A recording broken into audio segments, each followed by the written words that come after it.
करवा लें। दोस्तों आज के एपिसोड में दिखाया जाएगा कि चाचा जी रुद्र का कॉलर पकड़ के उससे पूछते हैं कि बता तूने हमारे साथ ऐसा धोखा क्यों किया, तूने ऐसा क्यों किया।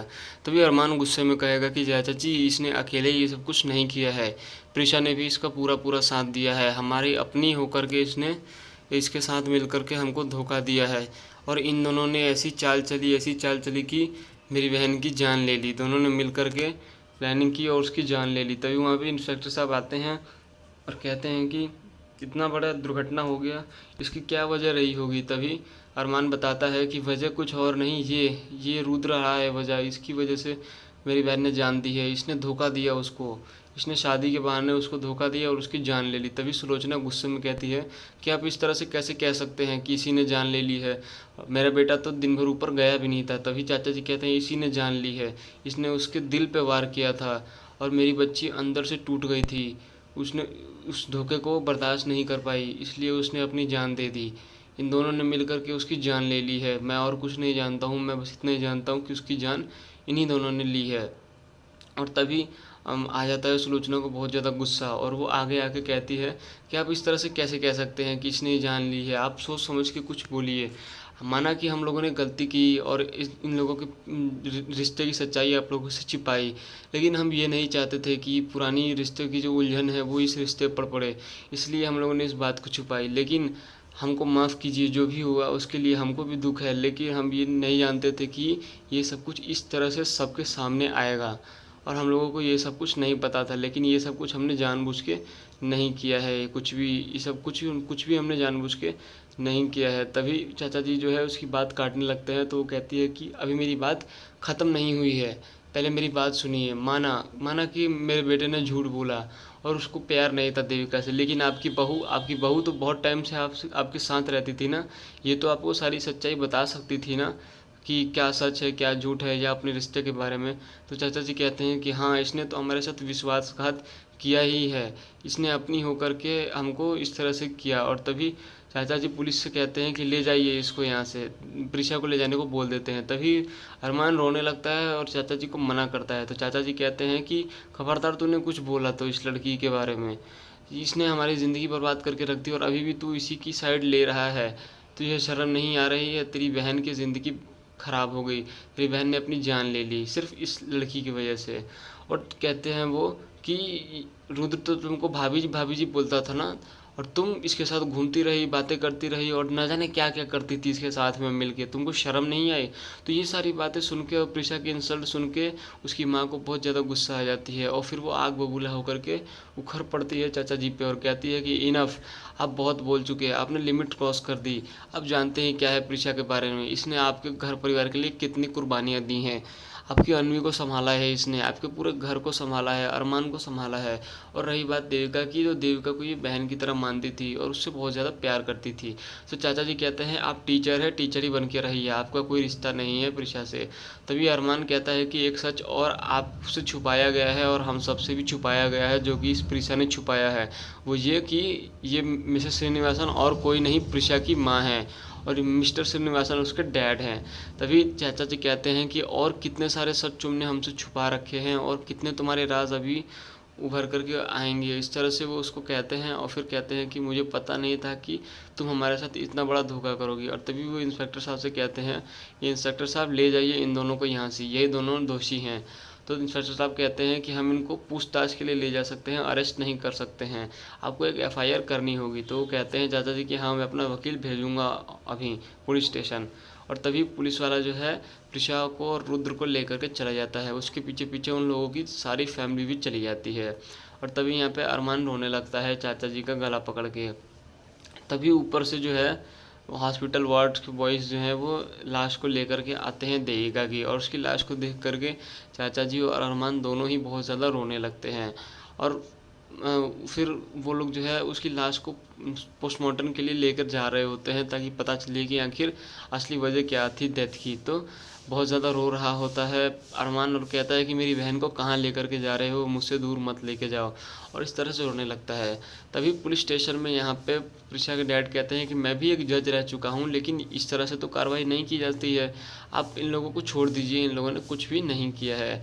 और तभी रुद्र की भी माँ कहती है कि हाँ, इसको छोड़ दीजिए, हमारे बच्चे ने कुछ नहीं किया है। और कहती है उसकी माँ वसुधा जी भी कहती है कि हाँ, प्रिशा को छोड़ दीजिए। तभी इन लोगों की इन दलीलों को सुनने के बाद इंस्पेक्टर साहब कहते हैं कि देखिए, इस तरह से काम नहीं चलेगा, हमको इनकी पूछताछ करनी होगी, बिना पूछताछ किए हम इनको नहीं छोड़ सकते हैं, क्योंकि इनके ऊपर एफआईआर हुआ है और इतनी बड़ी दुर्घटना हुई है, एक मर्डर हुआ है, एक सुसाइड हुआ है, और वो सुसाइड है या मर्डर ये हमें पता करना होगा, इसके लिए इनसे पूछताछ जरूरी है। इधर रुद्र जो है प्रिशा से बात कर रहा होता है, कहता है कि सब मेरी वजह से हुआ है, तुमने मुझे समझाया था कि वो कुछ भी कर सकती है, लेकिन मैं नहीं समझा था।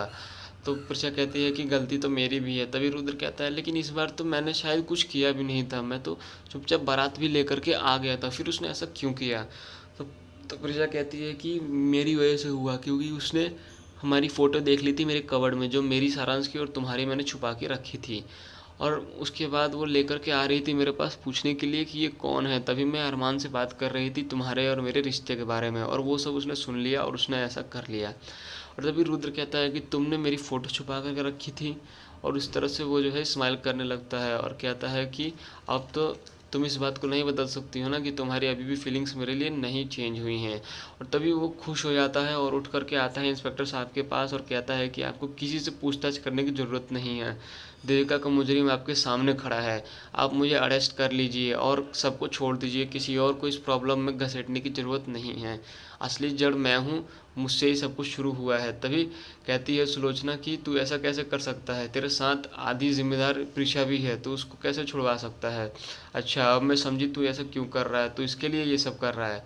और तभी वो कहता है कि नहीं, क्योंकि गलती मेरी है, मैंने उसके साथ धोखा किया, इसलिए उसने सुसाइड की, मैं इस सब का जिम्मेदार हूँ।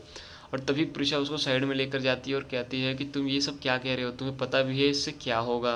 और तभी रुद्र कहता है कि बाकी कुछ नहीं पता, लेकिन ये पता है कि जिस उम्मीद के लिए मैं अभी तक ज़िंदा था वो उम्मीद मुझे दिख रही है, और उसके भरोसे, तुम्हारे इस हल्के से प्यार के भरोसे मैं कहीं भी रह सकता हूँ, जेल में भी रह सकता हूँ, चाहे कितने दिनों के लिए भी। तभी इंस्पेक्टर साहब कहते हैं कि पूछताछ तो करनी ही होगी, उस चाहे कुछ भी हो। तभी वो लोग कहते हैं कि लेकिन कितना टाइम लगेगा, तो कहते हैं कि टाइम तो लगेगा। तो रुद्र और पीछा अपने अपने मम्मी पापा को जो है कहते हैं कि आप लोग चले जाइए, तो वो नहीं जाते हैं, तो वो लोग कसम दे देते हैं कि आपको हमारी कसम, आप यहाँ से चले जाइए, जब पूछताछ हो जाएगी तो हम खुद ही वापस आ जाएंगे। तो वो लोग चले जाते हैं। तभी यहाँ पे पूछताछ शुरू हो जाती है रुद्र से और प्रिशा से। तो वो लोग एक एक करके अपनी अपनी कहानी बताते हैं कि किस तरह से क्या हुआ। रुद्र बताता है किस तरह से उसकी मुलाकात हुई देविका से, किस तरह से देविका का प्यार बढ़ा उसके लिए, और किस तरह से उन लोगों की शादी तय हुई। उसके बाद प्रिशा बताती है किस तरह से देविका को पता चला सच्चाई के बारे में, और उसके बाद उसने सुसाइड कर लिया। और इस तरह से वो दोनों अपनी सच्चाई बताते हैं। तो इंस्पेक्टर साहब ये सब कुछ जो है कैमरे में रिकॉर्ड करवा लेते हैं, और सारी चीज़ें कैमरे में रिकॉर्ड करवाने के बाद वो उनसे कहते हैं कि ठीक है, अब फॉरेंसिक रिपोर्ट जब तक नहीं आती तब तक के लिए आप लोग जो है घर जा सकते हैं, आप लोग यहाँ पे साइन कर दीजिए। अब आपकी रिपोर्ट के हिसाब से और फॉरेंसिक रिपोर्ट के हिसाब से हमें पता चल जाएगा कि दोषी कौन है। इस तरह से वो कहता है कि दोषी का हम ज़रूर से ज़रूर पता करा लेंगे, जल्द से जल्द, आप लोग अभी जा सकते हैं। तभी रात हो गई होती है बहुत ज़्यादा। रुद्र कहता है चलो मैं तुम्हें छोड़ देता हूँ, इतनी रात में तुम कैसे जाओगी। तभी आवाज़ आती है अरमान की, और कहता है कि इसकी कोई ज़रूरत नहीं है। और उसके बाद जो है अरमान उनके पास में आता है और कहता है कि तुम्हें दिक्कत लेने की ज़रूरत नहीं है, मैं आ गया हूँ लेने के लिए। तभी कहता है रुद्र कि तुम इसको लेकर के जाओगे। तो अरमान कहता है क्यों, ये मेरी वाइफ है, मैं लेकर नहीं जा सकता, या नहीं है वाइफ। रुद्र कहता है कि नहीं, मेरा ये मतलब नहीं है, लेकिन तुमने ही तो इसके खिलाफ एफआईआर करवाई, तुम ही लोगों ने, और अब तुम ही इसको लेने के लिए आए हो।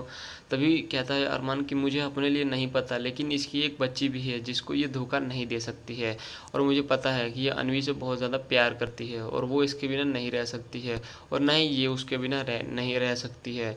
तो मुझे पता है कि ये उसके लिए ज़रूर चलेगी। तो कहती है प्रिशा कि हाँ, मैं उसे धोखा नहीं दे सकती हूँ, मुझे उसके लिए जाना ही होगा। तभी कहता है अरमान कि चलो गाड़ी में, मैं तुम्हारा इंतज़ार कर रहा हूँ। और तभी अरमान गाड़ी में चला जाता है, प्रिशा उसके उसके पीछे पीछे जाती है, लेकिन फिर वो जो है थोड़ा सा थम जाती है और पीछे रुद्र जो है अकेला छूट गया होता है। और तभी अरमान उसको लेकर के पहुंच जाता है घर पे, जहाँ पे चाचा जी जो है रो रहे होते हैं, मातम मना रहे होते हैं। और तभी वो देख लेते हैं प्रिशा को, तो वो बहुत ज़्यादा गुस्सा हो जाते हैं और कहते हैं कि जिसने पूरा परिवार बर्बाद करके रख दिया, तुम उसी को फिर से लेकर के आ गए हो। अब क्या बची कुची ज़िंदगियाँ भी बर्बाद करना चाहते हो? तभी वो कहता है, नहीं, उन ज़िंदगियों को बचाने के लिए लाया हूँ इसे। आपको तो पता ही है, इस घर में एक बच्ची भी है जो इसके बिना नहीं रह सकती है। और तभी अनवी आ जाती है और कस के लग जाती है गले प्रिशा के, और कहती है कि आप कहाँ चली गई थी? अब मैं आपको बहुत ढूंढ रही हूँ। मैंने देखो कब से ड्रेस पहनी है इतनी प्यारी सी, और बुआ की शादी का इंतज़ार कर रही हूँ, लेकिन शादी तो हो ही नहीं रही है, कब होगी शादी? तभी कहती है वो कि मुझे अभी अभी बताया इन्होंने, वो नौकर की तरफ इशारा करके कहती है कि बुआ जो है आसमान में चली गई है, तारा बन गई है, लेकिन मुझे वो यहीं पर चाहिए, आप यहाँ पर लेके आओ मेरी बुआ को। तभी प्रिशा उसको खिड़की के पास लेके जाती है और कहती है कि आपकी बुआ वहाँ देखो, वो जो तारा टिमटिमा रहा है उसी में है। अब तुम्हें कभी भी याद आए तो उन्हें वहाँ जाके देख लेना। इस तरह से आज का एपिसोड खत्म हो जाता है। आने वाले एपिसोड में दिखाया जाएगा कि इंस्पेक्टर साहब आते हैं प्रिशा के घर पे और कहते हैं कि आप लोग जल्द से जल्द खुराना फैमिली को भी बुला लीजिए, आपको एक सच बताना है। तभी जब सब लोग आ जाते हैं तो कहता है अरमान कि अब सब लोग आ गए हैं, अब आप क्या बताना चाहते थे, जल्दी बता दीजिए। तभी वो कहते हैं इंस्पेक्टर साहब की फॉरेंसिक रिपोर्ट से पता चला है कि वो कोई सुसाइड नहीं था, वो एक मर्डर था जो कि आपके घर में से ही किसी ने किया है। अब हमको बस ये पता लगाना है कि वो मर्डर किया किसने है। तो इस तरह से केस का एक नया मोड़ हम लोगों के सामने देखने के लिए मिलेगा, जिसमें ये पता चलेगा कि देविका का मर्डर किया गया है। अब ये किसने किया है, ये पता करने के लिए हमको देखना पड़ेगा आने वाले एपिसोड्स को। अभी तो इस बात को सुन कर के घर के सभी लोग सदमे में हैं और खुराना फैमिली भी बहुत ज़्यादा सदमे में है कि आखिर बिना कुछ पता चले ये कैसे हो गया अचानक से, ना कोई आया ना कोई गया, ये कैसे हो गया, किसी ने किसी को देखा भी नहीं, और मर्डर कैसे हो गया। इस तरह से सभी लोग परेशान रहेंगे और इस तरह से आने वाले एपिसोड्स में दिखाया जाएगा। तो आने वाले अपडेट्स को सबसे पहले देखने के लिए हमारे साथ